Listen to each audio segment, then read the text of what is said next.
Okay.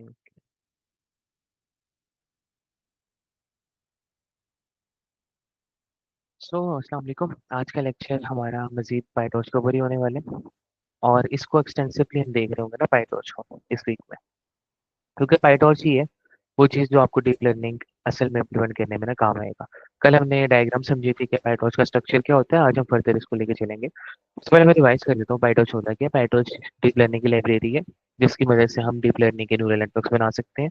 हम practical करने वाले हैं पाइटॉर्च की मदद से। जो जो हमने पढ़ा था ना, पहले पढ़ ली है हमने चीजें, लाइक डीप लर्निंग की सारी चीजें, न्यूरल नेटवर्क बना लिया, कॉन्वोल्यूशन न्यूरल नेटवर्क बना लिया। तो हम उसको देखेंगे यार एक्चुअल में हम कोड भी किस तरह कर सकते हैं उसको। ठीक है, तो हमने देखा था कल कि पाइटॉर्च है। ठीक है, अब पाइटॉर्च जो है ना उसके सब मॉड्यूल्स जो है ना वो दो हैं, टॉर्च और टॉर्च विजन। टॉर्च जो है वो स्पेसिफिकली न्यूरल नेटवर्क्स बनाने के काम आता है। ठीक है, न्यूरल नेटवर्क के रिलेटेड। टॉर्च वीएन जो है वो डाटा सेट से आपका हिसाब लगा लेंगे, कंप्यूटर वीएन के रिलेटेड काम आती है चीज। ठीक है, टॉर्च वीएन के अंदर कंप्यूटर वीएन के रिलेटेड चीजें पड़ी हुई। ठीक हो गया। तो टॉर्च वीएन के अंदर तीन सब पैकेजेस हैं, उसके लिए क्लासेस हैं डिफरेंट। ठीक है, पहला पैकेज है डाटा सेट्स, जिसके अंदर डिफरेंट तरह के डाटा सेट्स रेडिली अवेलेबल हैं आप लोगों के लिए। पहले से कुछ डाटा सेट दिए हुए हैं टॉर्च ने, लाइक एमनेस्ट है, ठीक है, साइफार्ट है एंड सो ऑन फैशन के डाटा सेट्स हैं। तो आपके पहले से डाटा सेट्स अवेलेबल होंगे इस डाटा सेट्स की क्लास में। ये प्लूरल है, प्लूरल से आपको पता लग जाना चाहिए कि यार ये मुख्तलिफ तरह के डाटा सेट्स यहाँ पे पड़े हुए होंगे। अगेन, ये प्लूरल है और इसके अंदर डाटा सेट्स अवेलेबल होंगे। डाटा सेट्स क्या थे? हमारा डाटा, इसके अंदर पहले से डाटा अवेलेबल होगा, उसको हम अपने कोड के अंदर डाउनलोड कर सकते हैं, लेकर आ सकते हैं। ठीक है, मॉडल्स क्या होंगे? प्री ट्रेन्ड मॉडल्स हमारे पड़े हुए होंगे जो लोगों ने ट्रेनिंग करके रखे हुए हैं। आप अपना ट्रेनिंग करके मॉडल सेव कर सकते हैं, हम आज वो देखेंगे। मॉडल बंदे ने बनाया है, अपना मॉडल बना के उन्होंने रख दी है। अब हम उस मॉडल को अपने प्रोग्राम के अंदर लेके आके उस मॉडल के ऊपर ट्रेनिंग कर सकते हैं। हम फाइन ट्यूनिंग वाले लेक्चर में वो देखेंगे, लेकिन अभी के लिए ये देखें कि डाटा सेट्स के अंदर डिफरेंट तरह का डाटा पड़ा हुआ है, मॉडल्स के अंदर डिफरेंट तरह के मॉडल्स पड़े हुए हैं। ट्रांसफॉर्म्स की पैकेजेस की मदद से हम क्या कर रहे होंगे? अपने डाटा को ट्रांसफॉर्म कर रहे होंगे इनटू डिफरेंट फॉर्मेट्स। एक ट्रांसफॉर्मेशन जो आपने करनी ही करनी है वो है नंपाई से टेंसर के अंदर। टेंसर के अंदर क्यों करनी है? टेंसर फास्ट है, जीपीयू को कैपेबिलिटीज को यूज करता है, और जीपीयू हमने क्यों यूज करना है? ताकि हमारी पैरेलल प्रोसेसिंग हो सके कोर्स के अंदर। ठीक है, यहाँ तक क्लियर? बार बार मैं इसीलिए रिपीट कर रहा हूँ क्योंकि पाइटॉर्च काफी इंपॉर्टेंट है। हमारा सारा डीप लर्निंग पाइटॉर्च के ऊपर बेस कर रहा है, क्योंकि हमने जो पीछे कॉन्सेप्ट पढ़ लिए वो थ्योरेटिकल थे, ये एक्चुअल प्रैक्टिकल के अंदर है। ठीक है, यहाँ तक क्लियर है? लाइक कर दे जल्दी जल्दी, बस फास्ट आपका रिएक्शन चाहिए मुझे।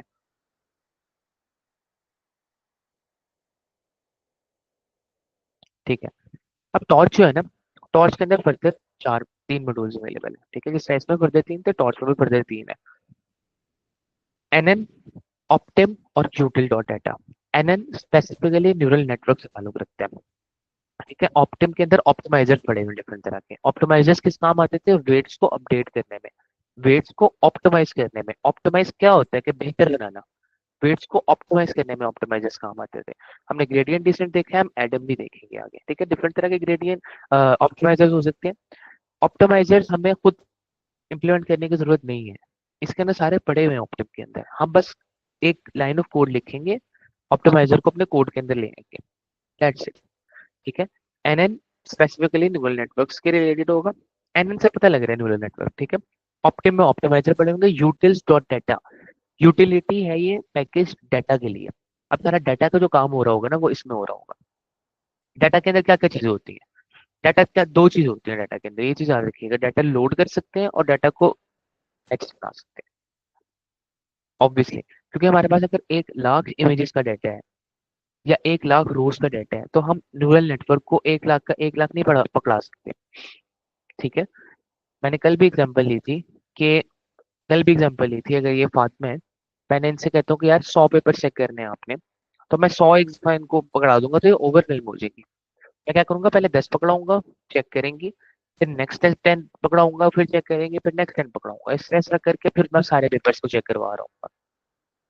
ठीक है, तो डाटा लोडर की क्लास क्या करती है? आपको डाटा लोड करके दे रही होती है। डाटा लोड कहाँ से करती है? डाटा सेट की क्लास की मदद से। डाटा सेट की क्लास। अब सबसे ज्यादा कंफ्यूजन पता कहाँ होती है? सबसे ज्यादा कंफ्यूजन होती है इस डाटा सेट में और इस डाटा सेट्स में। बार बार मैं आपको एम्फसाइज कर रहा हूँ, ये डाटा सेट्स है, वो डाटा सेट है। ठीक है, डाटा सेट्स प्लूरल है, इसके अंदर डाटा सेट अवेलेबल है। डाटा सेट के स्पेसिफिकली ऑपरेशन परफॉर्म कर रहा है। ठीक है, जिसमें गेट आइटम, आइटम को गेट ले करके लेके आ रहा है, लेंथ लेंथ बता रहा है। तो बेसिकली ये दो फंक्शन है जो आपको इम्प्लीमेंट करने की जरूरत पड़ सकती है। डाटा लोडर इन दो फंक्शंस की मदद से आपको डाटा उठा के लेकर आ रहा है। ठीक है, डाटा उठा के फॉर एग्जांपल मैं कहता हूँ कि यार मेरे पास 1 लाख इमेजेस हैं, मुझे 64 के बैचेस बना के दे दो। तो डाटा लोडर क्या करेगा? डाटा सेट की क्लास में से इस फंक्शन को यूज करेगा, 64 इमेजेस लेगा, फिर 64 के इमेजेस के बैचेस बनाएगा और प्रोग्राम को दे देगा। ठीक है, हम बैठ के अपने 64 के बैचेस तैयार नहीं करेंगे, बस बता देंगे डाटा लोडर को यार ये मेरा डाटा है, ये इतने का मुझे बैच चाहिए। ठीक है, और फर्दर ऑपरेशंस डाटा लोडर वो करके दे देगा आपको। यहाँ तो कोई कंफ्यूजन हो तो बताएं।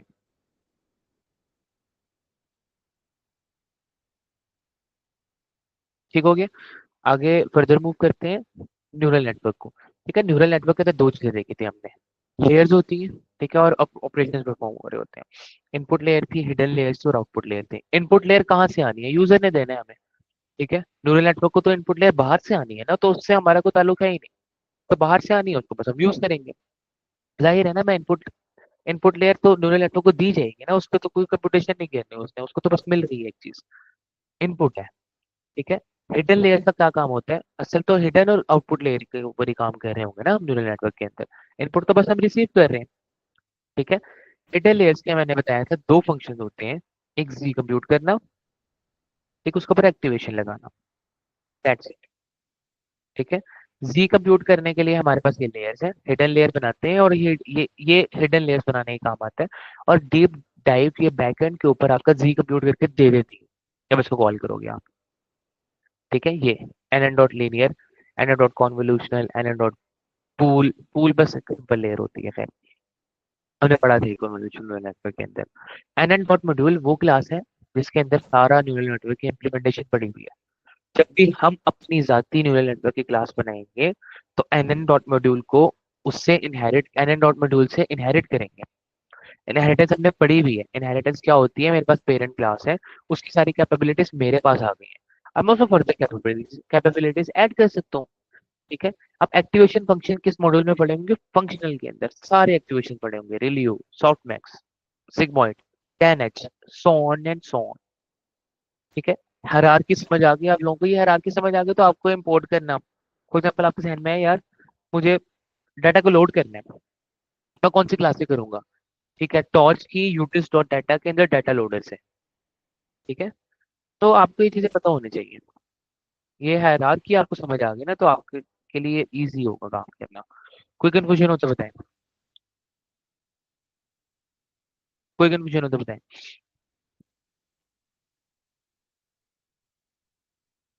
ठीक है, आप लोग अब भी नोट्स नहीं बना रहे हैं। अगर आप लोग नोट्स नहीं बनाएंगे तो एक दिन याद रहेगा, 2 दिन याद रहेगा, फिर तीसरे दिन आप भूल जाएंगे। तो भी ऑनेस्ट कोई फायदा नहीं होने वाला आप लोगों के कोर्स का। तो बाद में आपके एक्सक्यूजेस होंगे कि शायद कोर्स अच्छा नहीं था, या शायद मैं कर नहीं पाया। ठीक है, हम कर नहीं पाए, तो एक्सक्यूजेस को साइड पे करके आप नोट्स बनाएं, इसके ऊपर एक्चुअल टाइम पुट करें। अगर आपके पास नोट्स ही नहीं होंगे, जितना बड़ा बंदा इंटेलिजेंट हो, ठीक है, जितना आप अगर नोट्स ही नहीं बना रहे हो, आप उसको लिख ही नहीं रहे हो, ठीक है, तो किस क्या फायदा हो रहा होगा आपका? मेन टाइम आपका जितना मर्जी इंटेलिजेंट हो बंदा, इतनी ज्यादा इन्फॉर्मेशन स्टोर कर ही नहीं सकता। हमारे वीक में 5 लेक्चर्स होते हैं, आप बस सुनते हैं, उसको जितना एब्जॉर्ब होता है अपने पास एब्जॉर्ब कर लेते हैं। ठीक है, मेन टाइम लेक्चर के दौरान तो आपको सब समझ आ रहा होता है, लेकिन अगेन एब्जॉर्ब करके आपको कितना ही समझ आ जाएगा? मैथ, ये तो मैथ है सारा। अगर आप प्रैक्टिस नहीं करेंगे तो आपको कुछ समझ नहीं आने वाला एट द एंड। ठीक है, कोडिंग कोडिंग तो प्रैक्टिस मांगती है। अगर आप प्रैक्टिस नहीं कर रहे हैं, अगर आपको पता ही नहीं लग रहा है चीजें बैकएंड के ऊपर कैसे परफॉर्म हो रही है, आप लोड्स लेकर नहीं बैठते, तो आपका कोई फायदा होने वाला नहीं है उस कोर्स। ठीक है, आप आएंगे 3 महीने पढ़ेंगे, 3 महीने के बाद 4 महीने तक आपको याद रहेगा, फिर भूल जाएंगे। इससे ज्यादा तो नहीं होने वाला इसका फायदा कुछ नहीं। ठीक है, तो ये कम्प्रीहेंसिव, इसके अंदर सारी चीजें कवर हो रही हैं, तो ऑब्वियसली जिसमें ज्यादा चीजें कवर हो रही हैं वो मुश्किल भी ज्यादा होगा। ठीक है, पहले आपको बैरियर भी आया होगा शुरू शुरू में, स्टार्ट में। अगेन मैं तो आपको गाइड ही कर सकता हूँ कि अपने नोट्स बनाया करें, इसको सीरियसनेस के साथ किया करें, तभी आपको फायदा होगा, वरना तो मैं वो पढ़ा के चला जाऊँ। ठीक है, तो आई वुड बी रिकमेंडिंग कि आप लोग नोट्स बनाया करें, साथ साथ बैठ के हैंड रिटन नोट्स बनाएं, कहीं पे अगले फॉर एग्जांपल नोट्स को वापस पढ़ रहे हैं तो आपको कुछ समझ नहीं आ रही, तो अगले दिन लेक्चर में पूछे मेरे से, क्या लेक्चर में नहीं पूछना तो आप व्हाट्सएप ग्रुप बना हुआ है, उसमें पूछें, व्हाट्सएप पे पूछें, क्लासरूम में पूछें, अपने डाउट्स क्लियर करें। तो इसका तो फायदा कुछ टू भी होना, कोई फायदा नहीं होने वाला। कोई बंदा जितना मर्जी इंटेलिजेंट हो, नोट्स टेकिंग नहीं कर रहा, ठीक है, अपने प्रैक्टिस नहीं कर रहा, तो हफ्ते से ज्यादा उसके जहन में नहीं रहने वाली बात। Again back to the topic, PyTorch है, पाइटॉर्च डीप लर्निंग के लिए इस्तेमाल होती है। डीप लर्निंग पहले कन्वेंशनल टॉर्च में हुआ करती थी, वो लुआ लैंग्वेज के अंदर थी टॉर्च, ठीक है, लेकिन लुआ लैंग्वेज इतने फेमस नहीं थे, तो पाइटॉर्च टॉर्च की ही इम्प्लीमेंटेशन है, मगर पाइथन में। ठीक है, उसको अडेप्ट करना आसान होगा क्योंकि पाइथन में था। आजकल काफी ज्यादा एकेडमिक और रिसर्च पर्पसेस के लिए इस्तेमाल हो रही है पाइटॉर्च, रिसर्च पर्पसेस के लिए इस्तेमाल हो रही है, तो काफी ज्यादा इसकी वैल्यू है। ठीक है, टेंसर फ्लो एक और है पाइथन का मॉड्यूल जो सी प्लस प्लस के ऊपर बिल्ड हुआ है, और वो भी डीप लर्निंग के ऑपरेशन परफॉर्म करने के लिए काम आता है। अब केरास है, वो टेंसर फ्लो के ऊपर ही रैपर बना हुआ है, ठीक है, वो जल्दी काम ऑपरेशन करने के काम आते हैं। ठीक है, उसमें फ्लेक्सिबिलिटी इतनी नहीं है जितने पाइटॉर्च और टेंसर फ्लो में। ठीक हो गया। अब हमने क्या करना होता था, हम पाइटॉर्च कर रहे थे, तो हम एक फ्लो पढ़ लेते हैं। अगेन कल भी पढ़ा था, दोबारा पढ़ लेते हैं फ्लो। कल हमने पूरे घंटे में पढ़ी थी ये चीजें, आज हम थोड़ा फास्ट फॉरवर्ड करके चीजें पढ़ रहे हैं, फ्लो पढ़ लेते हैं। ठीक है, मैं एक एप्लीकेशन पढ़ाने लगा हूँ, एक बनाने लगा हूँ, क्लाइंट ने मुझे कहा यार मुझे सेल्फ ड्राइविंग कार चाहिए, या क्लाइंट ने मुझे कहा कि यार, अगेन मैं अपने ही डाटा की एग्जांपल ले देता हूँ, कि डर्मेटोलॉजिस्ट के लिए आपने सॉफ्टवेयर बनाना है, ठीक है, जो कि स्कैन करे और आपको वो दे दे, रिजल्ट दे दे कि इसको कौन सी बीमारी है। सबसे पहला काम आपने क्या करना है, डाटा को डाउनलोड करना है, या अगर आपके पास डाउनलोडेड डाटा है तो अपने प्रोग्राम के अंदर लेकर आना है। डाटा आएगा तो काम शुरू होगा ना, डाटा के ऊपर हमने ट्रेन करना है ऑब्वियसली।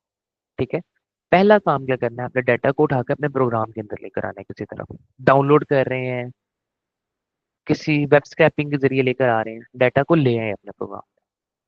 डाटा के ऊपर ट्रांसफॉर्मेशन अप्लाई करनी है, ट्रांसफॉर्मेशन डिफरेंट तरह की हो सकती है। एक ट्रांसफॉर्मेशन आप मस्ट करेंगे, करनी ही करनी है आपने, वो अगर नंपाई से टेंसर में कन्वर्ट करने की। ठीक है, बाकी डिफरेंट होता है, नॉर्मलाइजेशन उसके ऊपर अप्लाई कर सकते हैं, डिफरेंट ट्रांसफॉर्मेशन कर सकते हैं आप लोग। ठीक है, तीसरा उसको बैचेस में डिवाइड करना है यार। डिवाइड क्यों करना है, मैंने अभी बताया था कि यार 1 लाख इमेजेस में अगर मैं नेटवर्क को दे दूंगा तो वो ओवरवेलम हो जाएगा, उसको बैचेस में सेंड कर रहा हूँ मैं चीजें। ठीक है, डाटा ले आए, ट्रांसफॉर्म किया, डिवाइड कर लिया बैचेस में। कोई कंफ्यूजन हो तो बताएं।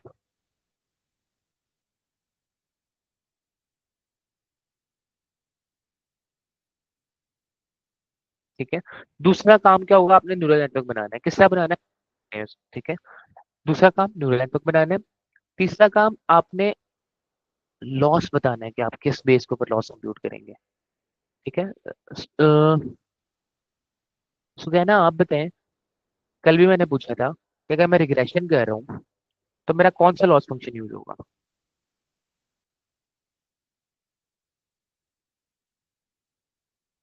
थोड़ा फास्ट।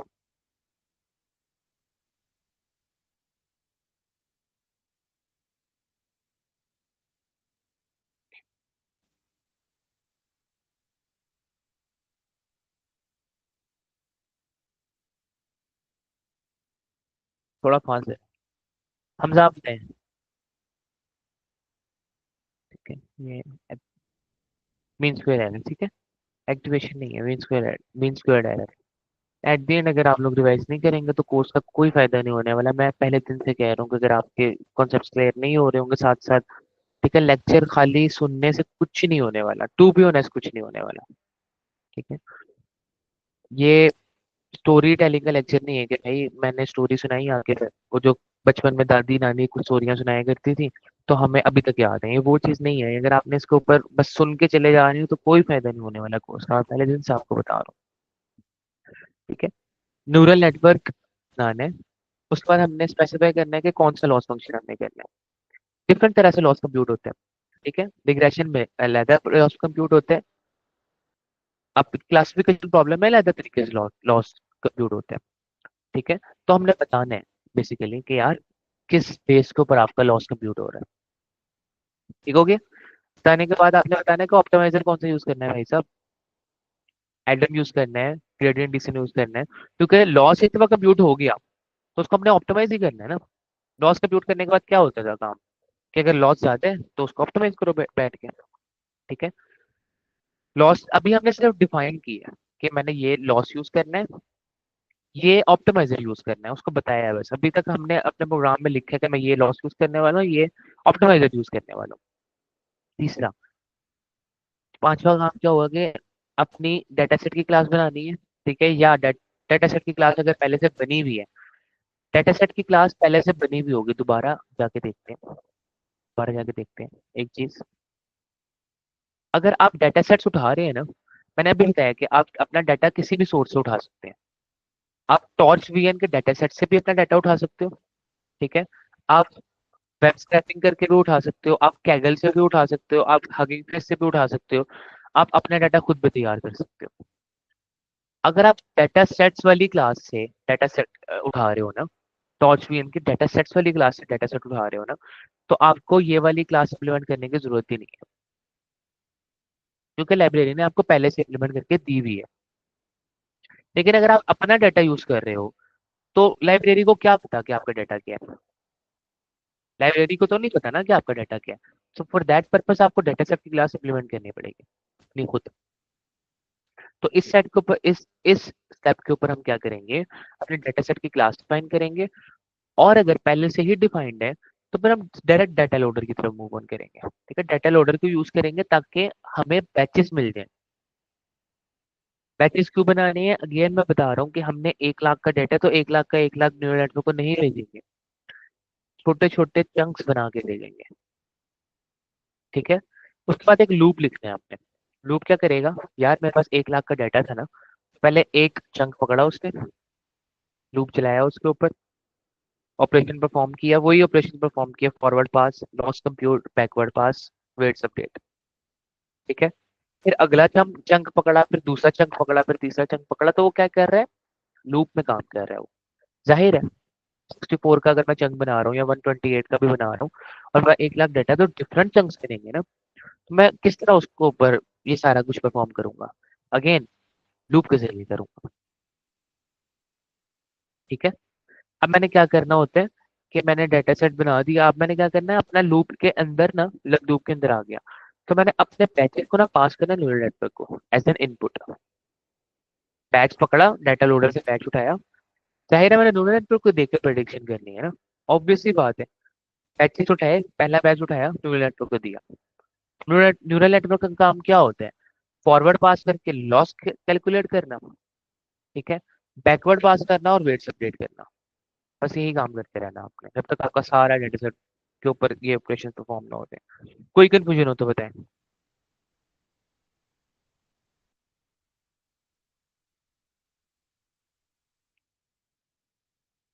कमोबेश यही स्टेप्स है जब आप डीप लर्निंग का एक सॉफ्टवेयर बनाएंगे। ठीक है। अच्छा, अब कौन कौन उठा के अपने नोट्स लेकर आया है आज की क्लास के लिए, किस किसने नोट्स बनाना शुरू कर दिए? कौन है जिस जो लेके बैठा हुआ है?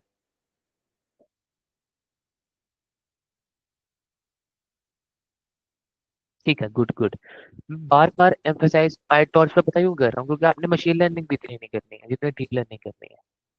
90% काम आपका जो होगा ना, 90 से 95% काम डीप लर्निंग जो फ्रीलांसिंग का होगा, जनरेटिव एआई और एजेंटिक एआई के अंदर कवर हो जाएगा। लेकिन डीप लर्निंग आप समझ ही नहीं सकते थे जब तक मशीन लर्निंग ना समझते। ठीक है, तो मैं बार बार आपको एम्फेसाइज कर रहा हूँ पाइटॉर्च के ऊपर। हो सकता है कि हम परसों भी करें पाइटॉर्च, कल तो करना ही है हमने।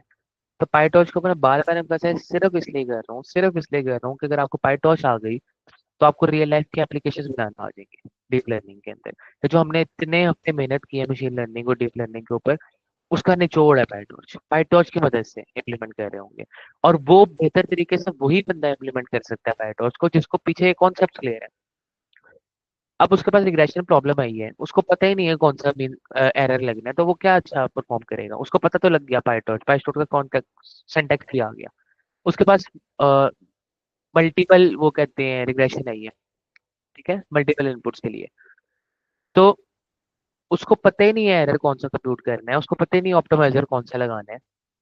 क्या फर्क पड़ता है उसको जितनी मर्जी पाइटॉच आती हो। तो जितना हमने पीछे मेहनत कर ली है उसका ये कहते हैं ना निचोड़ है कि आप लोगों को इम्प्लीमेंट करना आना चाहिए उन चीजों को। ठीक है, इसलिए मैं बार बार एम्फोसाइज कर रहा हूँ इन चीजों के ऊपर कि पाइटॉच आपने बड़े तहम्मुल के साथ सीखनी है। हमने क्या किया, सारी लाइब्रेरीज उठा के डाउनलोड इंपोर्ट कर ली हमने उसके अंदर। ठीक है, जो जो हमने इधर पढ़ी थी, जो लाइब्रेरीज मैंने इधर आपको पढ़ाई है, इन सबको उठाया मैंने और इधर उठा के इम्पोर्ट कर लिया। एनएन को इम्पोर्ट किया, टॉर्च को इम्पोर्ट किया, टॉर्च में से एनएन को इम्पोर्ट किया, ऑप्टिम को, फंक्शनल को।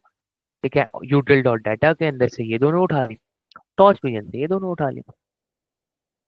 ठीक है, मॉडल्स हम अभी यूज ही नहीं कर रहे तो मॉडल की जरूरत ही नहीं है हमें अभी।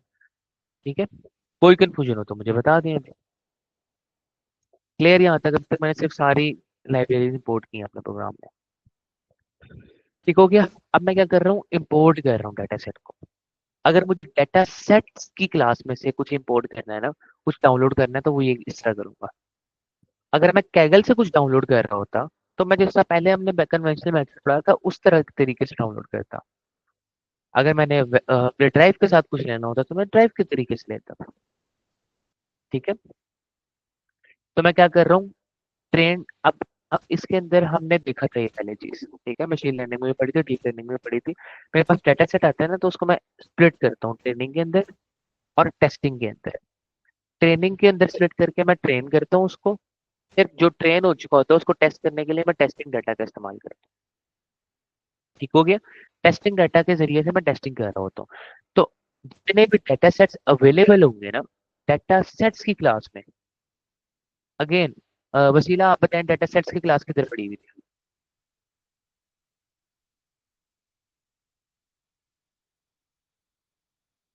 डाटा सेट्स की क्लास किधर पड़ी हुई थी?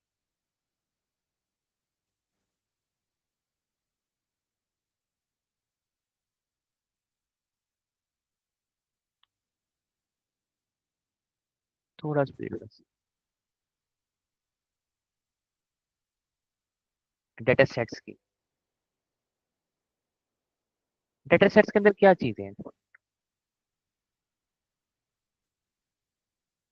हमजा आप बताएंगे डाटा सेट्स के अंदर क्या चीजें हैं? हाँ ठीक है, टॉर्च भी है इनके अंदर। डाटा सेट्स की क्लास है क्या, क्या प्रोवाइड करती है हमें डाटा सेट्स की क्लास? डाटा इसमें सेट्स, सर डेटा सेट्स हैं उसके अंदर डिफरेंट चीज़ों के हाँ डिफरेंट डाटा जो। सेट्स अवेलेबल है। ठीक है, डाटा सेट्स के अंदर ना डिफरेंट डाटा सेट्स अवेलेबल है। और डाटा सेट क्या कर रहा है, डाटा सेट खाली डाटा सेट। वो सर टॉर्च में है कि जब हमने डाटा अपलोड करना है तो उसमें उस क्लास में जाने के लिए फिर हमने उसमें जो फंक्शंस लगाने हैं वो टॉर्च में पड़े हुए हैं। शाबाश। ठीक है, तो डाटा सेट्स की मदद से हमने कोई क्लास को डाउनलोड करना है ना, डाटा को डाउनलोड करना है, तो वो डाटा पहले से ही स्प्लिट हुआ है ट्रेनिंग के अंदर और टेस्टिंग के अंदर। अब मुझे बताना पड़ेगा डाटा सेट्स की क्लास को कि यार मुझे ट्रेनिंग डाटा को डाउनलोड करना है या टेस्टिंग डाटा को डाउनलोड करना है। ठीक हो गया। अब इसका सिंपल सिंपल सिंटेक्स है यार। अगर आपको ये हायरार्की समझ आ गई ना तो आपको सिंटेक्स समझ आ गया। मैंने क्या किया, टॉर्च वीएन से डाटा सेट्स की क्लास में से डाटा सेट इंपोर्ट कर रहा हूँ, एमनेस डाटा सेट इंपोर्ट कर रहा हूँ। ठीक है, मैं साइफर पेन भी कर सकता हूँ, मैं कोई और भी कर सकता हूँ।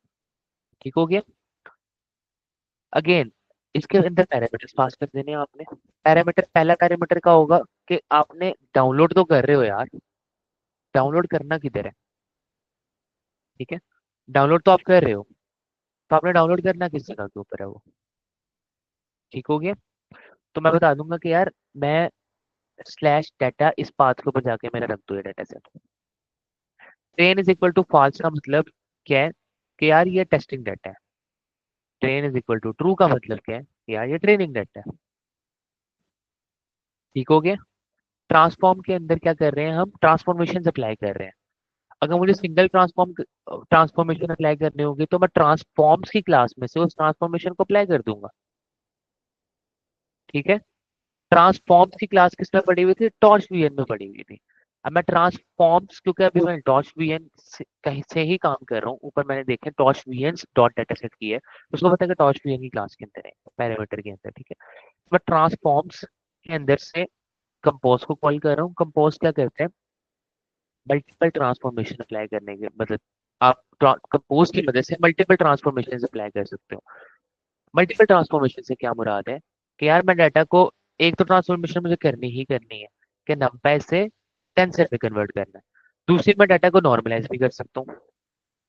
ठीक है, नॉर्मलाइज का मतलब क्या होता है कि एक डाटा की वैल्यू बहुत बड़ी है और एक डाटा की वैल्यू बहुत छोटी है, तो वो दोनों को नॉर्मलाइज कर देगा, नॉर्मल कर देगा, सिंपल वर्ड्स में। नॉर्मलाइजेशन के लिए आपने एक चीज याद रखनी है कि नॉर्मलाइजेशन के लिए दो चीजों का यूज होता है। ठीक है, नॉर्मलाइजेशन का मैं फॉर्मूला भी लिख देता हूँ इधर। ठीक है, अगर मुझे एक्स को नॉर्मलाइज करना है तो नॉर्मलाइजेशन इस तरह होगी, x minus mean over standard deviation, that's it. जिससे आपको पता लग गया कि यार नॉर्मलाइजेशन के लिए आपको दो चीजें चाहिए, एक मीन चाहिए और एक स्टैंडर्ड डेविएशन चाहिए।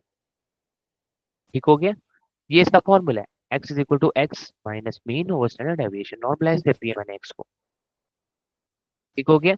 अब इसके अंदर जो है नॉर्मलाइज का पैरामीटर, पहले पैरामीटर में आपको देनी होती है मीन की वैल्यूज, दूसरे पैरामीटर में स्टैंडर्ड डेविएशन की values, that's it. Her channel के लिए, मैं दोबारा रिपीट करता हूँ, हर चैनल के लिए, चैनल से क्या मुराद है, आरजीबी, रेड ग्रीन ब्लू। अब एमनेस डाटा सेट के अंदर सिर्फ एक चैनल है, लाइक वो सिर्फ ग्रे स्केल इमेजेस है, रेड ग्रीन ब्लू नहीं है, तो मैं एक वैल्यू दे रहा हूँ 0.5। साइफार 10 के अंदर आरजीबी है, तो ऊपर देखें नॉर्मलाइज के अंदर मैं तीन वैल्यूज दे रहा हूँ, 0.5, 0.5, 0.5, मीन की भी स्टैंडर्ड डेविएशन की भी। तो अगेन हर चैनल के लिए मैंने मीन देना होता है और स्टैंडर्ड डेविएशन देने होते हैं नॉर्मलाइज में, सिंपल, कॉम्प्लेक्स नहीं करते चीजों को। कि नॉर्मलाइज क्या करता है, अगर एक वैल्यू बहुत बड़ी है और एक वैल्यू बहुत छोटी है तो उसको नॉर्मलाइज कर देगा पकड़ के। ठीक है, और नॉर्मलाइजेशन के लिए आपको दो चीजें चाहिए होती है, एक मीन और एक स्टैंडर्ड डेविएशन। अब मुझे एक पिक्चर को या एक डाटा को नॉर्मलाइज करना है, तो मैं उसके हर चैनल को नॉर्मलाइज करूंगा ना, रेड की वैल्यू को भी नॉर्मलाइज करूंगा, ग्रीन की वैल्यू को भी करूंगा, ऑब्वियसली ब्लू की वैल्यू भी करूंगा। इस तरह तो नहीं होगा ना कि रेड की वैल्यू कर दूं और ग्रीन बड़ी बड़ी वैल्यूज हो। ठीक है, तो मैं हर वैल्यू को नॉर्मलाइज कर दूंगा जितने चैनल्स होंगे। और नॉर्मलाइज का पहला पैरामीटर होता है मीन लेते हैं, दूसरा पैरामीटर स्टैंडर्ड डेविएशन लेते हैं। Download is equal to true का मतलब होता है कि डाउनलोड करके दे दो मुझे। ठीक हो गया, कोई कंफ्यूजन हो तो मुझे बताएं। सर अगर आउटलाइज नहीं है तो फिर डाटा को नॉर्मलाइज नहीं करेंगे सर? नहीं, इसे करने की जरूरत नहीं है ऑब्वियसली, ऑब्वियसली कुछ करने की जरूरत नहीं है। नॉर्मलाइजेशन के काफी जगह काम आता है। नॉर्मलाइजेशन से एक ये भी आपका काम होता है कि मॉडल जल्दी वो हो जाता है, ट्रेन हो जाता है। ठीक है, लेकिन फिर उसकी एक्यूरेसी में फर्क भी आ सकता है। तो नॉर्मलाइज हम, मेजर रीजन ये होती है नॉर्मलाइज करने की कि आउटलायर्स को निकाल दें उसमें से। ठीक है, मतलब कि आउटलायर्स जो है वो आपके जो मॉडल है उसको वो ना करें, अफेक्ट ना करें। ठीक है, आउटलायर्स अगेन एक्सप्लेन कर देता हूँ सबके लिए। आउटलायर्स वो होते हैं कि यार एक वैल्यू बहुत बड़ी हो गई है, एक वैल्यू बहुत छोटी है। ठीक है, वो आउट परफॉर्म कर सकता है और बाइस्ड हो सकता है उसके ऊपर। ठीक है, आउटलायर्स। ठीक हो गया, क्लियर। लेकिन इसका ये सवाल है कि फॉर एग्जाम्पल जब पहले डेटा आया उसको हमने पहले ही क्या कहते हैं फीचर जब एनालिसिस किए हमने पहले उसकी क्लीनिंग नहीं की होगी उसमें फिर नॉर्मलाइजेशन की क्या जरूरत? और आउटलेट्स हमने पहले ही खत्म नहीं कर दिए होंगे? नहीं नहीं, आउटलायर्स को कर रहे होंगे आप एलिमिनेट। देखिए ना, फॉर एग्जांपल मैं एग्जांपल देता हूँ आपको। आपके पास एक डाटा है, ठीक है, आप उसकी फीचर इंजीनियरिंग कर रहे हैं। फीचर इंजीनियरिंग में मैंने आपको बताया था कि फीचर्स एक्सट्रैक्ट करते हैं, इंपॉर्टेंट फीचर्स निकाल रहे हैं। एग्जाम्पल लेते हैं, एग्जाम्पल के साथ काम करते हैं। क्या आपके पास एक डाटा है घरों का। आपके पास उस घर के डाटा की बेस पर आपने क्या करना है कि घर की प्राइस को प्रिडिक्ट करना है। ठीक है, एक कॉलम के अंदर पड़ा हुआ एरिया, अच्छा फीचर है, आप बताएं। जी अच्छा सर। फीचर है, ये प्रिडिक्शन में काम आएगा एरिया। नंबर ऑफ वॉशरूम्स भी बढ़े हुए हैं, तो ये फीचर्स में प्रिडिक्शन में काम आएगा। प्राइस प्रिडिक्ट करने में हाउस की। जी सर। नंबर ऑफ वॉशरूम्स कितने हैं, ये काम आएगा? नहीं आएगा ऑब्वियसली। ठीक है, नहीं तो वो इसको पीछे। डिपेंड करेगा ना सर। मैं कह रहा हूँ सर वो हम्म, डिपेंड करेगा, अगर पाकिस्तान है तो डिपेंड नहीं करेगा, इंडिया होगा तो वो डिपेंड करेगा। ये तो इंडिया में जो कर रहे हैं आप, लेकिन स्टिल, लेकिन स्टिल नंबर ऑफ वॉशरूम्स कहीं भी डिपेंड नहीं कर रहा होता on on a serious note कि हाउस की प्राइस कितनी प्रिंट हो रही है। ठीक है, कि प्रिडिक्शन हाउस की प्राइस की है। मैं नहीं देखूंगा कि यार अगर इसके अंदर नंबर ऑफ वॉशरूम 3 है तो उसको 1 लाख होना चाहिए था, घर को 1 लाख प्राइस ज्यादा होनी चाहिए थी। डजेंट मैटर, प्राइस ने डिपेंड करेगा, उसकी क्वालिटी वो हो सकती है कि यार इसके अंदर, अगेन प्राइस के अंदर मेरा नहीं ख्याल कि ऐसे मैटर कर रहा होता है इसके। ठीक है, एरिया, तो ऐसी चीजें हमने प्राइस प्रिडिक्ट करनी है। या लेट्स से ड्राइंग रूम में कितनी लाइट्स लगी हुई है। ठीक है, अब ये तो ऑब्वियस सी बात है ना कि ड्राइंग रूम में कितनी लाइट्स लगी हुई है, ये प्रिडिक्शन में काम नहीं आएगा। ठीक है, तो एरिया होगा आपका हंड्रेड्स में, थाउजेंड्स में। ठीक है, नंबर ऑफ बेडरूम्स हो सकते हैं, प्रिडिक्शन के अंदर काम है। नंबर ऑफ रूम्स हो सकते हैं, नंबर ऑफ रूम्स कितने हो सकते हैं आपके, मैक्सिमम 10 हो जाएंगे ना, लेकिन एरिया कितना है, थाउजेंड्स में। तो 1000 भाई बहुत बड़ी वैल्यू है और 10 बहुत छोटी वैल्यू है। तो इतना बड़ा फर्क है दो वैल्यूज के अंदर। तो अब आप फीचर इंजीनियरिंग में नंबर ऑफ रूम्स भी रखने हैं, एरिया भी रखना है। अब इन दो कॉलम्स के बेस के ऊपर मैं फॉर एग्जांपल प्रेडिक्ट कर रहा हूँ हाउस को, हाउस की प्राइस को। मैंने एरिया को भी प्रेडिक्ट करना है और हाउसेस को भी प्रेडिक्ट करना है। अब क्या होगा, एरिया की वैल्यू बहुत बड़ी है, तो मॉडल क्या होगा, वो एरिया के ऊपर प्रिडिक्शन करना शुरू हो जाएगा, एरिया के बेस के ऊपर। वो 10, वो नंबर ऑफ रूम्स को इतना इंपॉर्टेंस नहीं दे रहा होगा। उसको पता लग रहा होगा यार इतनी बड़ी बड़ी वैल्यूज है, मैं उसको इंपॉर्टेंस देता हूँ। लेकिन कई केसेस के अंदर ऐसा हो सकता है कि दोनों चीजें इक्वली इंपॉर्टेंट हो, नंबर ऑफ रूम्स भी इक्वली इंपॉर्टेंट हो एरिया के मुताबिक। ठीक है ना, तो हम चाहते हैं कि मॉडल बाइस ना हो जाए एरिया के साथ, तो हम एरिया को भी पकड़ के ना नॉर्मलाइज कर देते हैं। ठीक है, और नंबर ऑफ रूम्स को भी पकड़ के नॉर्मलाइज कर देते हैं। ठीक है, बेसिक हम ये जो नॉर्मलाइजेशन कर रहे हैं इसको -1 से 1 के रेंज के अंदर लेकर आ रहे हैं चीजों को। -1 के से लेके 1 के रेंज के अंदर आ गया आपका डाटा। ठीक हो गया, नॉर्मलाइज कर लिया आपने। क्लियर, सबके लिए क्लियर।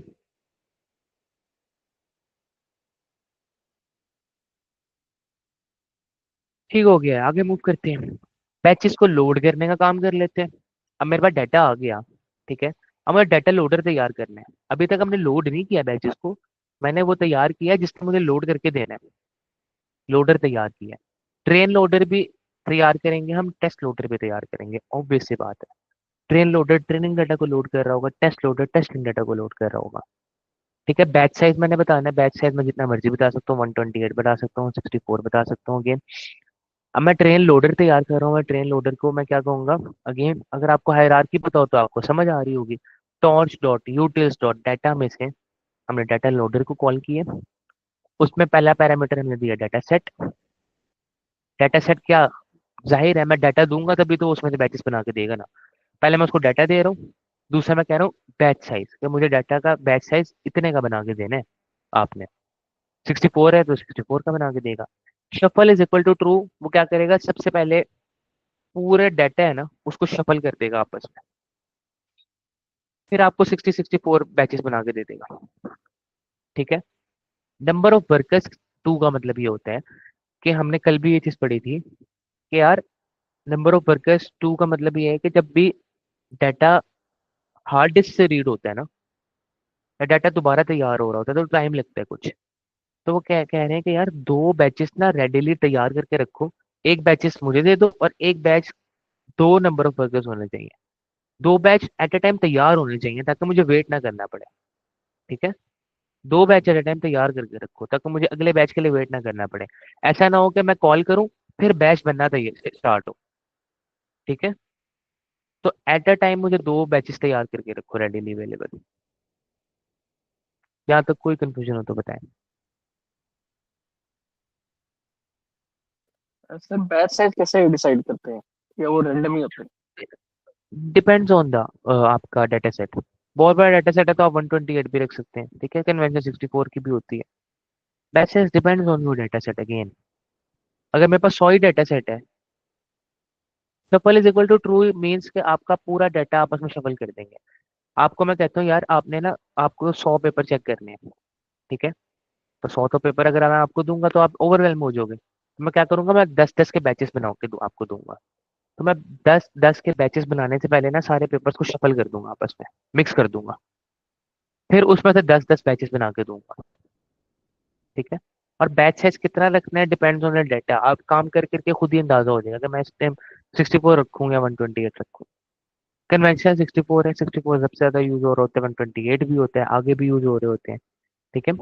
बहुत बड़ा डाटा सेट है तो आप 128 पे भी जा सकते हैं, 32 पे भी जा सकते हैं। अगर आपके पास 100 इमेजेस हैं तो ऑब्वियसली आप कितने का डाटा सेट बना लेंगे, 10 का ही बना लेंगे, ठीक है, 5 का बना लेंगे एक बैच, इससे तो कम का नहीं बनाएंगे ना, ठीक है। अगर आपका 40 इमेज है तो आप क्या करेंगे, 4-4 का डाटा सेट बना लेंगे, बैच बना लेंगे, डाटा सेट के अकॉर्डिंग, ठीक है। आपका बैच साइज तैयार हो रहा होता है, ठीक है। बाद में आपको पता लग गया कि शफल इज इक्वल टू 2 का क्या मतलब होता है। अब आते हैं न्यूरल नेटवर्क बनाने की तरफ। उस दिन भी हमने न्यूरल नेटवर्क बनाया था, दोबारा बना लेते हैं। न्यूरल नेटवर्क बनाने के लिए सबसे पहला काम करना होता है, आपने एन एन डॉट मॉड्यूल को अपने इनहेरिट करना होता है। एन एन डॉट मॉड्यूल के अंदर इम्प्लीमेंटेशन क्या पड़ी हुई है, सारे न्यूरल नेटवर्क की। अब हम उसको सबसे पहले इनहेरिट करेंगे अपने क्लास के अंदर, ठीक है। अब इनहेरिट करने के बाद मैंने कंस्ट्रक्टर बनाना है ऑब्वियसली, ठीक है, क्लास का कंस्ट्रक्टर बनाना है। कंस्ट्रक्टर के अंदर क्या कर रहा हूँ, इन दैट केस मैं कंस्ट्रक्टर में ले रहा हूँ इनपुट साइज और number of classes. Number of classes का मतलब क्या हो सकता है, सर स्क्रीन स्टैक का। ठीक है, मैं दोबारा इसको देख लेता हूँ, ठीक है, अब क्लियर है। अगेन न्यूरल नेटवर्क बनाया था हमने, न्यूरल नेटवर्क को इनहेरिट कहाँ से करना है, एन एन डॉट मॉड्यूल से।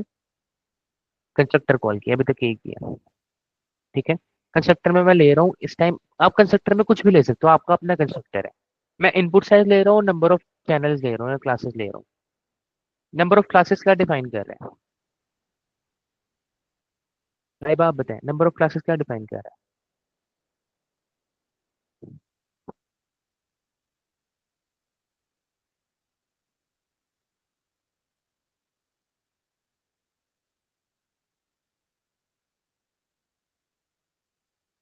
नंबर ऑफ क्लासेस क्या डिफाइन कर रहा है,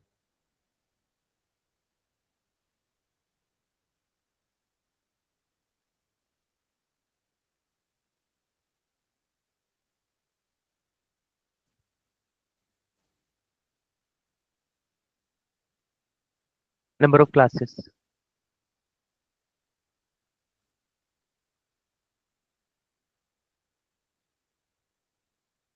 हमजा आप बताएं। चैनल्स। चैनल्स जी, किस सेंस में चैनल्स।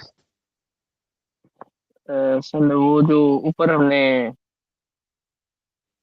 जब डिफाइन किया था, ये ग्रे स्केल है, वो सही है मुराद है? फिर सोचिए, number of classes, classes classes,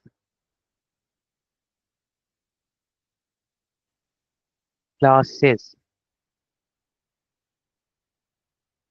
कितने ग्रुप्स बन रहे हैं यार, क्लासिफिकेशन, जितने ग्रुप्स बनेंगे उतने आउटपुट्स होंगे, मल्टी मल्टी चैनल क्लासिफिकेशन हो रही है। फॉर एग्जांपल मैं कहता हूँ कैट, डॉग,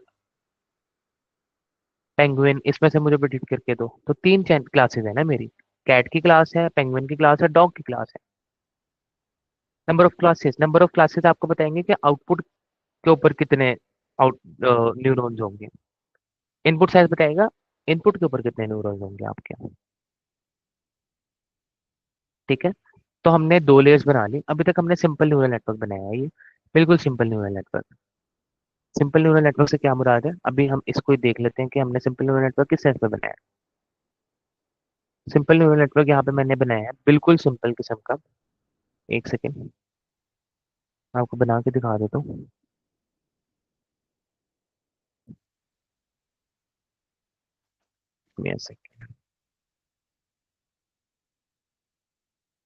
स्क्रीन शेयर हो गई टैब की।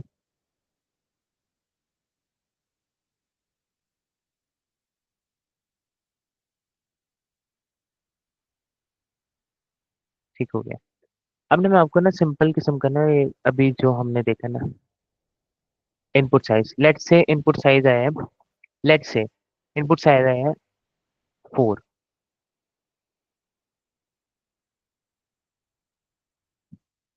ठीक हो गया। बीच की लेयर है 50,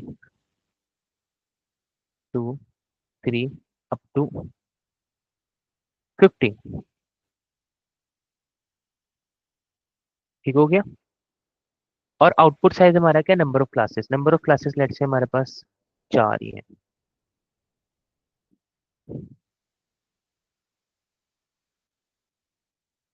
तो ये न्यूरल नेटवर्क बना है सिंपल सा।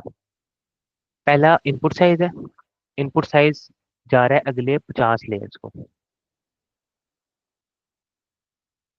ठीक है, इनपुट साइज कहाँ जा रहा है, अगले 50 लेयर्स को जा रहा है। अभी तक यही देखे हमने।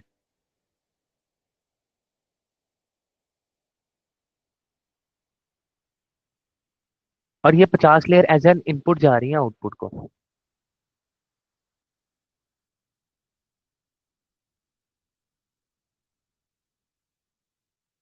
कॉम्प्लेक्स होते जा रहे हैं ना। तो इसका फर्दर हम कॉन्वोल्यूशन नेटवर्क कन्वर्ट करेंगे। क्लियर है यहाँ तक, आप मुझे बता दें। अभी तक जो पैटर्न हमने देखा है। ठीक है।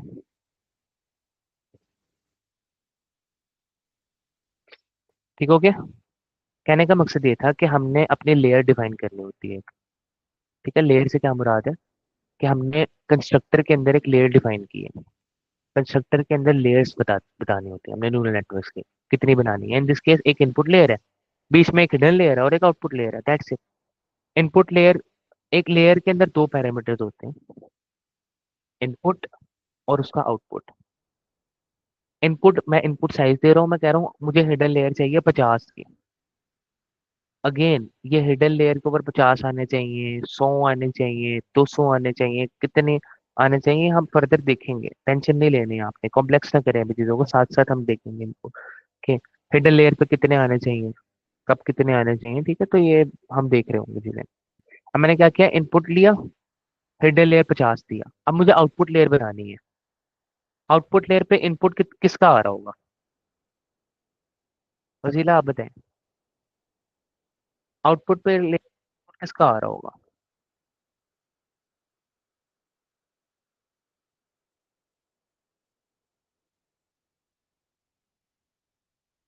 हिडन लेयर का। ये चीज याद रखनी है कि जो भी इनपुट होगा ना, वो आउटपुट होगा पिछली लेयर का। इन दैट केस जो हमारी FC2 है, उसका इनपुट क्या है, पिछली लेयर का आउटपुट। ये चीज ये चीज भूलनी नहीं है। सिंपल लॉजिकल सेंस है ना। लॉजिकली इसको देखें तब भी आपको बात समझ आ रही है। ठीक है, यहाँ तक कोई कंफ्यूजन हो तो बता, कोई कंफ्यूजन हो तो बता दे।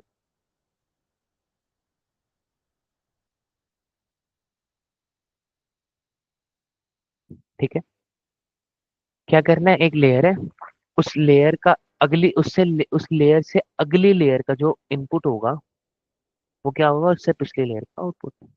That's it, that's it. ठीक है, इन दैट केस हमारी सिर्फ दो ही लेयर्स हैं, एक, तीन लेयर्स हैं, एक इनपुट, एक हिडन और एक आउटपुट। ये इनपुट लेयर, ये हिडन लेयर और ये आउटपुट लेयर, दैट्स इट। अब आपने हर हर न्यूरल नेटवर्क में सिर्फ दो काम करने हैं, बाकी कुछ नहीं करना। बाकी आप अपने आप फंक्शन बनाना चाहते हो तो वो बना लें, लेकिन अपने दो काम करने हैं। एक काम करना है, लेयर्स डिफाइन करनी है। दूसरा काम करना है, फॉरवर्ड का फंक्शन डिफाइन करना है, दैट्स इट। जो कि आपका फॉरवर्ड प्रोपोगेशन करके देगा। बैकवर्ड फंक्शन आपने डिफाइन नहीं करना। क्यों, क्योंकि बैकवर्ड फंक्शन तो क्लियर है ना सबके लिए। फॉरवर्ड फंक्शन में डिफिकल्टी आती है कि मुझे इसको किस तरह फॉरवर्ड लेके जाना है। ठीक है, मुझे अपना नेटवर्क किस तरह का बनाना है। बैकवर्ड में क्या है कि जितने वेट्स हैं सबको जाके उसका स्लोप निकाल के उसके वेट्स को अपडेट कर दो, दैट्स इट। ठीक है, तो फॉरवर्ड फंक्शन अप्लाई करने के लिए क्या कर रहा हूँ मैं, फॉरवर्ड फंक्शन के अंदर मैं क्या ले रहा हूँ, इनपुट ले रहा हूँ, एक्स ले रहा हूँ। एक्स मेरी क्या इनपुट है, एक्स मेरी क्या इनपुट है। पहले मैंने इनपुट कहीं पे भी नहीं दी। इनपुट का मतलब क्या है? इनपुट का डाटा है मेरे पास। एक्स में क्या ले रहा हूँ मैं? लेट से 10 इमेजेस ले रहा हूँ।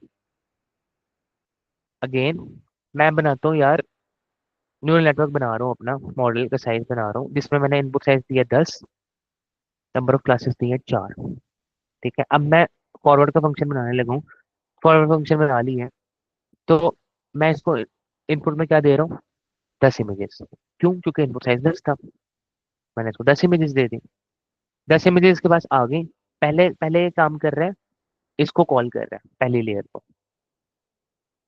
ठीक है, पहली लेयर को इसने जिसने कॉल किया ना, हालांकि पहली लेयर क्या थी? एक वेरिएबल था। लेकिन पाइथॉन के अंदर ये कॉलेबल वेरिएबल है। कॉलेबल वेरिएबल का क्या मतलब होता है? एक वेरिएबल को आप फंक्शन की तरह कॉल कर सकते हो। ठीक है, जिस तरह ही आपने इसको कॉल किया ना, self dot F C one के अंदर आपने इनपुट दे दी, ये आपको क्या कंप्यूट करके दे देगा? जेड कंप्यूट करके दे देगा। जेड कंप्यूट कर दिया, तो आप उसके अंदर से फिर एक्टिवेशन अप्लाई कर सकते हो। टॉस डॉट सिग्मोइड करके अप्लाई, सिग्मोइड अप्लाई कर दिया। हिडन लेयर क्या काम करती थी आपकी यार? जी कंप्यूट करती थी, एक्टिवेशन लगाती थी, जी कंप्यूट हो गया, एक्टिवेशन लगा दी, दैट्स इट। और एंड लेयर के ऊपर मैंने फिर जी कंप्यूट कर लिया। यहाँ तक कोई कंफ्यूजन हो तो बताएं।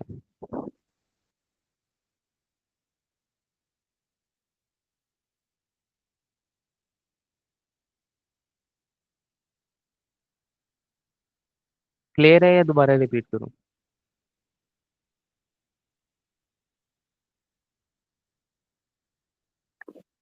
सर ये जो सिगमॉइड लगाने के बाद हम ये self dot H C two पे आए हैं, हम्म। ये भी फॉरवर्ड लेयर का हिस्सा ही है या ये आंसर आया हमारे पास?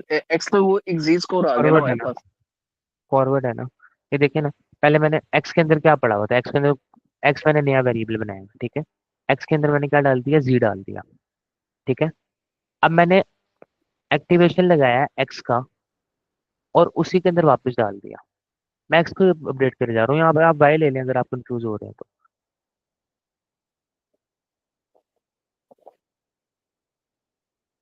इस तरह कर लें अगर आप कंफ्यूज ही हो रहे हैं तो। मैंने क्या किया? एक्स के अंदर क्या कंप्यूट किया? पहले जी, फिर एक्टिवेशन अप्लाई किया, फिर वो जो एक्टिवेशन आया था वो तो अगला अगले को ऊपर चला गया ना, तो मैंने वो अगली लेयर को दे दिया। ठीक है, इस तरह करते हो ना, हम अगली लेयर को पास करते रहते हैं। ठीक दोबारा है सर। रिपीट दोबारा रिपीट कर देता हूँ आहिस्ता, स्लो फॉरवर्ड में, स्लो करके इसको। एक्स के अंदर मैंने क्या सेव करवाया? सबसे पहले जी कंप्यूट करवाया पहली लेयर का। पहली लेयर का मैंने जी कंप्यूट करवाया, एक्स के अंदर सेव करवा दिया। ठीक है, अब मैंने उस एक्स के अंदर इसको क्या पढ़ा है? फिर नीचे वाली चीजें भूल जाए, उस एक्स के अंदर अभी क्या पढ़ा हुआ है?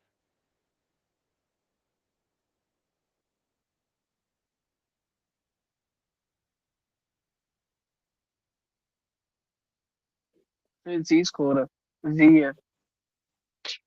एक्स के अंदर जी पढ़ा हुआ है। अब मैंने जी। क्या किया? एक्स के अंदर जी पढ़ा हुआ है ना, अब मैंने क्या कर दिया?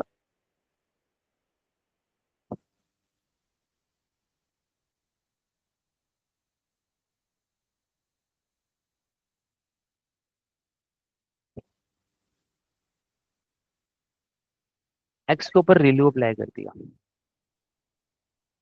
सिग्मॉइड भी कर सकता था, कोई भी एक्टिवेशन परफॉर्म कर सकता था।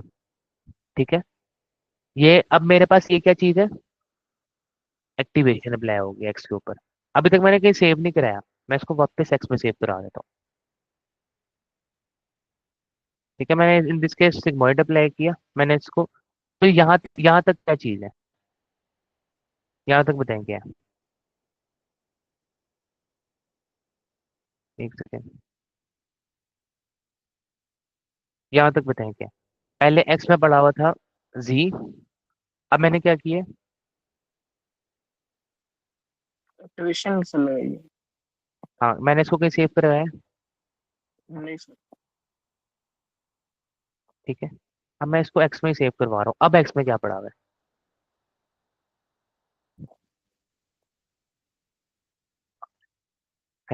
अब मैंने इसको एक्स में सेव करवा दिया। अब एक्स में क्या पड़ा हुआ है?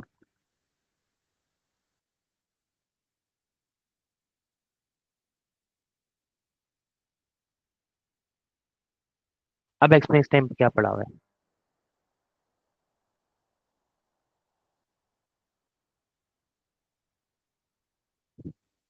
हमजा आप बताएं।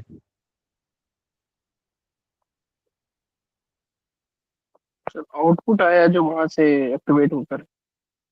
हाँ ना, एक्टिवेशन पड़ी हुई है ना बेसिकली। ठीक है, हम्म। एक्टिवेशन जो अप्लाई की हुई है वो पड़ी हुई है। अब मैं क्या करता हूँ, अब मैं कर रहा हूँ,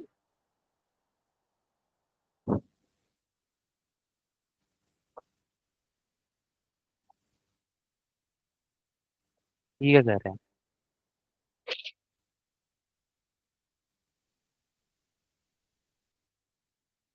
ये अब अगली लेयर का जी कंप्यूट कर रहा है, जाहिर है ना। अगली लेयर को क्या चीज गई थी, एक्स ही तो गया था। अगली लेयर है, अगली लेयर को क्या चीज कंप्यूट होकर जाती है, एक्टिवेशन कंप्यूट होकर तो अगली लेयर पे जाता है ना।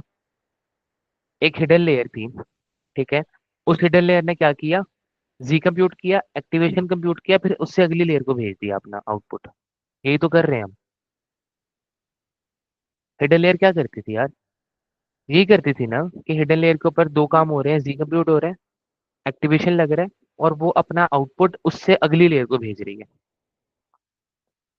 ठीक है, अब ये एक्टिवेशन अगली लेयर को चला गया, अब ये वाली लाइन क्या कर रही है, ये वाली लाइन, ये वाली लाइन क्या कर रही है, तो ये इसकी जी कन्वर्ट कर रही है। ये अगली लेयर का जी कंप्यूट कर रही है। ठीक है, ये अगली लेयर का जी कंप्यूट कर रही है। अगली लेयर का मैंने सिर्फ जी ही कंप्यूट किया और रिटर्न कर दिया। अब इसमें क्या पड़ा हुआ है, लेटेस्ट लेयर का जी पड़ा हुआ है। तो मैं इसको कोई एक्टिवेशन नहीं लगाया, क्यों नहीं लगाया बताता हूँ, यहाँ तक क्लियर है। मैं हर एक लेयर का जी और एक्टिवेशन कंप्यूट कर रहा हूँ और अगली लेयर को भेजे जा रहा हूँ जब तक आउटपुट लेयर नहीं आ जाती। अगर अगर सबसे पहले मुझे बताएं कि अगर आपका मल्टी क्लास क्लासिफिकेशन हो रही है तो एक्टिवेशन कौन सा अप्लाई होगा, कल भी हमने ये पढ़ा था बड़े एम्फोसाइज देके।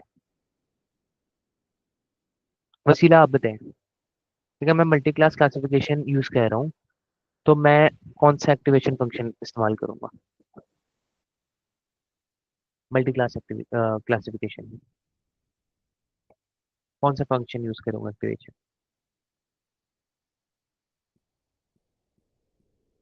बेस्ट है, सॉफ्टनेस। और क्लासिफिकेशन के यूज केस में कौन सा लॉस यूज होता है?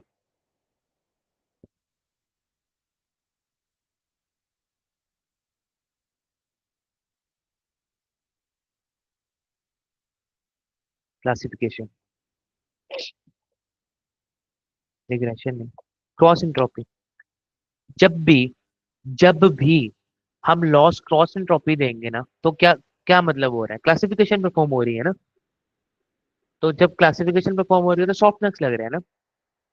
ठीक है, तो पाई टॉर्च ऑटोमेटिकली ऑटोमेटिकली जब भी क्रॉस एंट्रोपी यूज होगा ना, तो आखिरी लेयर के ऊपर सॉफ्टनेस लगा देगी। इसलिए हमने आखिरी लेयर के ऊपर कुछ अप्लाई नहीं किया। कर सकते थे हम सॉफ्टनेस, लेकिन हमें पता है कि क्रॉस एंट्रोपी हमने यूज किया है, तो इसने ऑटोमेटिकली सॉफ्टनेस लगा देना है। ठीक है, ये देखा है, नंबर ऑफ क्लासेस है, मतलब कि नंबर ऑफ क्लासेस क्या डिपेंड कर रही है कि ये मल्टी क्लास क्लासिफिकेशन है। अब आपको पाइटॉर्च की सिंटैक्स समझ आ रही होगी, अगर किसी के पीछे कॉन्सेप्ट क्लियर नहीं होंगे डीप लर्निंग के, कुछ समझ नहीं आ रहा होगा उसको, टू बी ऑनेस्ट कुछ समझ नहीं आ रहा होगा उसको। ठीक है, इतना हमने पूरे 2 हफ्ते 3 हफ्ते लगाने का मकसद ये था कि एट द एंड चीजों की समझ आ रही हो। इम्प्लीमेंटेशन तो एट द एंड आपने पाइटॉर्च में ही करनी है आगे, लेकिन समझ ही नहीं आ रही तो करेंगे किस तरह। नंबर ऑफ क्लासेस कह रही है कि ये multiple multi multi class classification कर रही है। ठीक है, मल्टी क्लास क्लासिफिकेशन करना सॉफ्ट मैक्स यूज होता है। साथ cross entropy loss function use होता है। जब भी हम क्रॉस एंट्रोपी लॉस फंक्शन को इस्तेमाल करेंगे तो पाइटॉट को इतनी अकल है कि भाई वो समझिएगा, अकल किस तरह कोडिंग हुई भी है पीछे, कि जब भी क्रॉस एंट्रोपी यूज होगा तो उसको पता है कि यार ये क्लासिफिकेशन की प्रॉब्लम यूज होने लगी है, इसका मतलब इसके ऊपर सॉफ्ट मैक्स लगना है, तो मैं खुद ही लगा देता हूँ। ठीक है, ठीक हो गया, क्लियर, बाकी बता दें।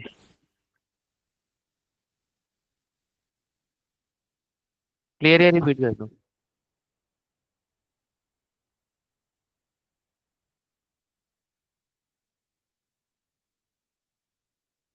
ठीक है, अब आगे बढ़ते हैं। अच्छा, हमजा आप मुझे बताएं इस सवाल का जवाब, कि अगर मैं आखिरी लेयर के ऊपर कोई भी एक्टिवेशन फंक्शन परफॉर्म नहीं करता तो इसका मतलब क्या होगा? मतलब मैं कह रहा हूँ कि यार मुझे कोई एक्टिवेशन फंक्शन परफॉर्म करना ही नहीं है, इसका मतलब क्या है? तो उसमें जरूरत क्या है, वो खुद ब खुद नहीं कर देगा एक्टिवेशन लास्ट में। यार खुद ब खुद तो सिर्फ और सिर्फ मल्टी क्लास क्लासिफिकेशन बेस पे करेगा ना। अभी तो बताया हर दफा नहीं करेगा खुद वो सिर्फ तभी करेगा जब हम लॉस क्रॉस एंट्रोपी का लेंगे, बस, वरना खुद नहीं करेगा वो। ठीक है, अब मुझे एक चीज बताएं कि ऐसी कौन से एग्जांपल आएगी कि हम आखिरी एक्टिवेशन हम यूज क्यों करते हैं, पहले ये बताएं।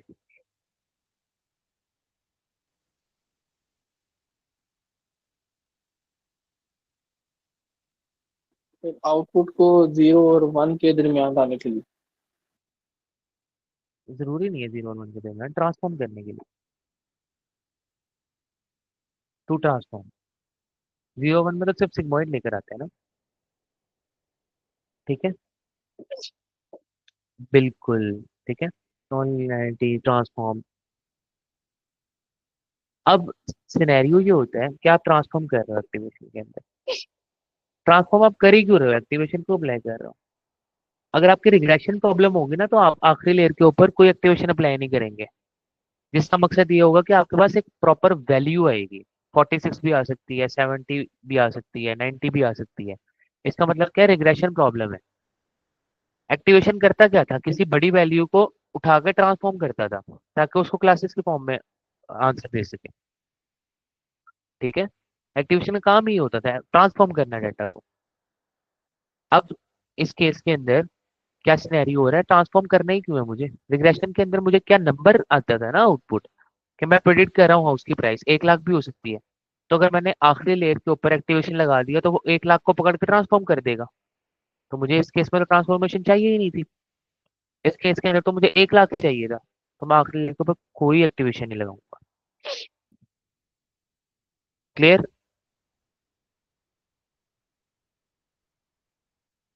क्लियर?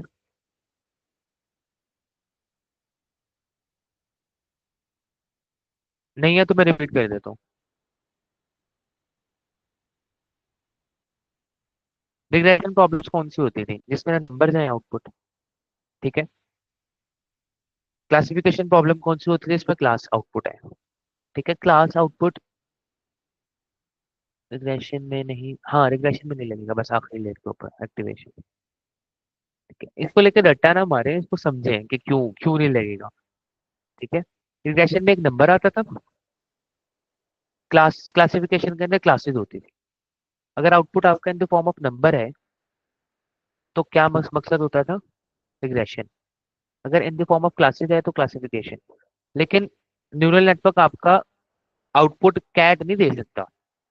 आप आउटपुट लेते हो 0 और 1 की, या कोई भी एक रेंज में लेते हो, कहते हो अगर 0 से 0.5 होगा तो मतलब ये इस क्लास से, 0.5 से 1 होगा तो मतलब ये इस क्लास से।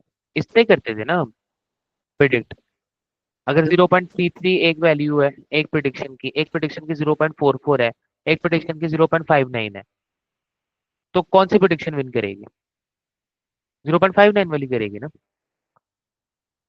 तो अगेन फिर क्लासेस हम बनाते तो नंबर के फॉर्म में थे ना अगेन। तो रिग्रेशन प्रॉब्लम क्या होती है, रिग्रेशन प्रॉब्लम के अंदर हम एग्जैक्ट प्रिडिक्ट क्या करते हैं, नंबर प्रिडिक्ट करते हैं। क्लासिफिकेशन में क्लासेस प्रिडिक्ट करते हैं। तो क्लासेस प्रिडिक्ट करने के लिए हमें ट्रांसफॉर्म करना पड़ता है अपने डाटा को। जब हम क्लासेस प्रिडिक्ट कर रहे हैं तो ट्रांसफॉर्म करना है। रिग्रेशन के अंदर जो आंसर आएगा वही हम आउटपुट करा देंगे, बस दैट्स इट। ट्रांसफॉर्म करने की जरूरत ही नहीं है। तो इन शॉर्ट जो ये इन्होंने कहा है कि आखिरी, जब आपकी रिग्रेशन प्रॉब्लम होगी तो आखिरी लेयर के ऊपर एक्टिवेशन नहीं लगेगा। ठीक है, क्लियर?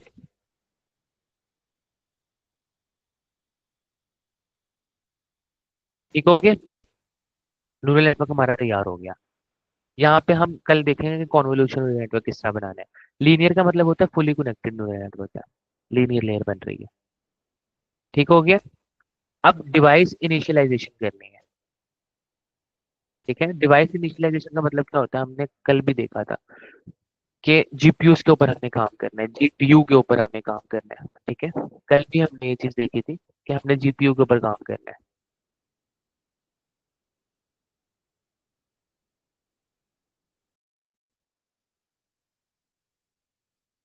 खैर, सॉरी फॉर द इंटरप्शन। अब ने जीपीयू के अंदर काम करना होता है। ठीक है, तो अगर हो सक बैकएंड के ऊपर कंप्यूटर का आर्किटेक्चर पता है क्या होता है, अगर बहुत सारा डाटा होगा ना, तो क्या सिनेरियो होता है, वो आधा डाटा जीपीयू पे डाल देगा, आधा डाटा सीपीयू पे डाल देगा। तो हमें इसको मेक श्योर करना पड़ता है कि सारा डाटा सीपीयू पे हो, मॉडल भी सीपीयू पे हो, या तो वो सीपीयू पे हो या तो वो जीपीयू पे हो। इन शॉर्ट इन शॉर्ट हमने चीजें मेक श्योर करनी होती है डाटा और मॉडल हमारा एक ही प्लेटफॉर्म के ऊपर हो। अगर हमारा ऐसा हुआ ना कि आधा डाटा जीपीयू पे पड़ा हुआ है, आधा डाटा सीपीयू पे पड़ा हुआ है, आधा मॉडल जीपीयू पे पड़ा हुआ है, डाटा इधर पड़ा हुआ है, आधा उधर पड़ा हुआ है, ऐसे एरर जाएंगे, आपकी जिंदगी हराम हो जाएगी, आपको समझ नहीं आएगी एरर क्या आ गया। ठीक है, तो इसको मेक श्योर करना है कि आपका डाटा और आपका मॉडल एक ही डिवाइस पे पड़े हुए हैं। तो ये कोड है टॉश डॉट डिवाइस करके, ये चेक करता है कि अगर अगर torch dot CUDA dot is available, देखता है कि जीपीयू अवेलेबल है कि नहीं है। वो कह रहा है कि अगर जीपीयू अवेलेबल है तो क्यूडा को यूज कर लो, डिवाइस के अंदर क्यूडा डाल दो। अगर जीपीयू अवेलेबल नहीं है तो सीपीयू डाल दो। क्यूडा को हम कुछ भी ले सकते हैं, जीपीयू भी लिख सकते हैं, लेकिन क्यूडा क्या कहते हैं, एक कन्वेंशन है। क्यों कन्वेंशन है, ओके, टॉर्च के अंदर कूड़ा का फंक्शन ही जो है वो जीपीयू चेक करता है। ठीक हो गया। तो देख रहे हैं कि यार अगर जीपीयू अवेलेबल है मशीन के अंदर, ठीक है, अगर तो जीपीयू अवेलेबल है तो क्या करो, जीपीयू डाल दो। अभी सिर्फ हम डिवाइस पता कर रहे हैं, अभी तक हमने यूज नहीं किया उसको। अभी तक हम डिवाइस कर रहे हैं कि डिवाइस यूज कौन सी करनी है, जीपीयू करनी है सीपीयू करनी है, दैट्स इट। और ये चीज हमें मेक श्योर करनी पड़ेगी कि दोनों एक ही जगह के ऊपर पड़े हुए हो, या तो कोई कंफ्यूजन हो तो बताएं।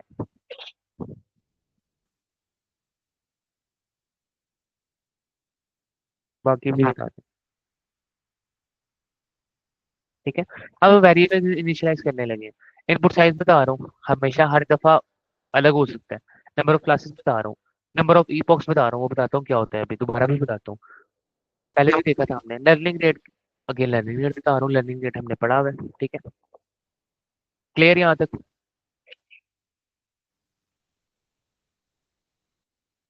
बाकी भी बता दें, साथ साथ रिएक्शन देता करें, दे दिया करें बाकी भी।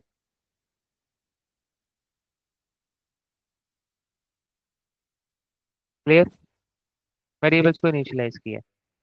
अगेन मैंने अब न्यूरल नेटवर्क को इनिशियलाइज करना है, मैंने एक मॉडल बनाना है, अपना वेरिएबल बनाना है। ठीक है, न्यूरल नेटवर्क को मैंने क्या क्या चीजें देनी थी, इनपुट साइज देना था और नंबर ऑफ क्लासेस देनी थी। हमने कंस्ट्रक्टर में डिफाइन किया था, अभी देखा होगा आपने, इनपुट साइज दी या नंबर ऑफ क्लासेस दी। अब मैं टू डिवाइस करके यूज कर रहा हूँ उस डिवाइस को, देखे ना, डॉट टू डिवाइस क्या कर रहा है, इस मॉडल को और इस डाटा को इस डिवाइस के ऊपर ले आओ। डिवाइस के अंदर क्या पड़ी हुई है, डिवाइस पड़ी हुई है, या सीपीयू या जीपीयू जो भी अवेलेबल होगा, दोनों को उठा के एक जगह के ऊपर ले आएगा। क्लियर।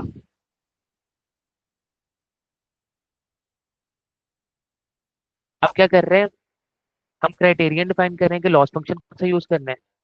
लॉस फंक्शन हम यहाँ पे क्रॉस एंट्रोपी यूज कर रहे हैं। हम आप बताएं, जल्दी जल्दी बता दें कि क्यों क्रॉस एंट्रोपी यूज कर रहे हैं। सर ये वो मल्टी क्लास क्लासिफिकेशन। तो आखिरी लेयर के ऊपर ये क्या खुद ब खुद अप्लाई कर देगा, एक्टिवेशन फंक्शन। कौन सा एक्टिवेशन फंक्शन। ये सर ये जो एडम लिखा हुआ है, और सॉरी ऑप्टिमाइजर हो एडम जो है। ऑप्टिमाइजेशन और एक्टिवेशन फंक्शन में फर्क है। तो कह रहा हूँ ऑप्टिमाइजेशन फंक्शन और एक्टिवेशन फंक्शन कौन सा अप्लाई होगा आखिरी लेयर पे अब। यही वाला सर, वो जो ऊपर लिखा हुआ क्रॉस एंट्रोपी। सॉफ्टमैक्स। ठीक है, एक्टिवेशन फंक्शन और इससे कंफ्यूज ना हो। एक्टिवेशन फंक्शन आपका सिर्फ क्या करता है, डाटा को ट्रांसफॉर्म करने में काम आता है, दैट्स इट। ऑप्टिमाइजर क्या होता है, आपके वेट्स अपडेट करता है, ऑप्टिमाइज करता है वैल्यूज को। ऑप्टिमाइज करके ऐसी वैल्यूज लेकर आता है यार कि जो लॉस को मिनिमाइज करें।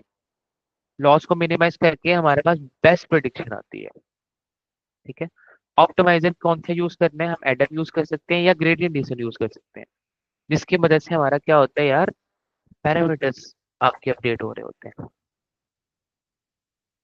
ठीक है। अब ऑप्टिमाइजर को क्या चीजें चाहिए, मॉडल के पैरामीटर चाहिए और लर्निंग रेट चाहिए। अगेन हमने देखा था यार कि मॉडल्स को पैरामीटर चाहिए और लर्निंग रेट चाहिए, उसको दैट्स इट। तो हम ऑप्टिमाइजर को क्या दे रहे हैं, पैरामीटर्स दे रहे हैं और लर्निंग रेट दे रहे हैं। अभी तक हमने इसको यूज नहीं किया, अभी तक हम इसको बता रहे हैं कि ये वाला अभी हमने इनिशियलाइज किया है बस। ठीक है। यूज हम आगे करेंगे लूप के अंदर फाइनल।